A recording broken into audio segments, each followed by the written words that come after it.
আসসালামু আলাইকুম। ভারতের বাণিজ্যিক অবস্থাই ধস, তবে কি এর প্রভাব পড়বে বাংলাদেশেও? কি বলছেন ভারতের জনগণ, আর বাংলাদেশ কতটাই বা প্রস্তুত? বর্তমানে ভারতের অর্থনীতি এক চরম সংকটের মধ্যে দিয়ে যাচ্ছে। রপ্তানি কমেছে, রুপি মান হারাচ্ছে, আর মুদ্রাস্ফীতিতে নাকাল সাধারণ জনগণ।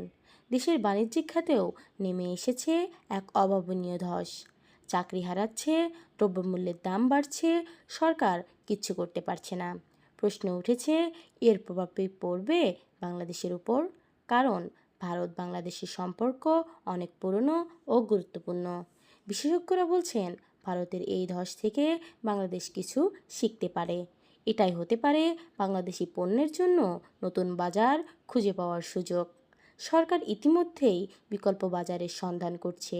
দক্ষিণ পূর্ব এশিয়া, ইউরোপ ও মধ্যপ্রাচ্যের দিকে ঝুঁকছে রপ্তানিকারকরা। ভারতের অর্থনৈতিক সংকট একদিকে যেমন চ্যালেঞ্জ, অন্যদিকে এটি হতে পারে বাংলাদেশের জন্য এক নতুন সম্ভাবনার দ্বার। তবে সময়ই বলবে কে কতটা প্রস্তুত। এমনই আপডেট পেতে আমাদের চ্যানেলে চোখ রেখে চ্যানেলটি সাবস্ক্রাইব করবেন, আর পাশে থাকা বেল আইকনটি অন করে দিবেন।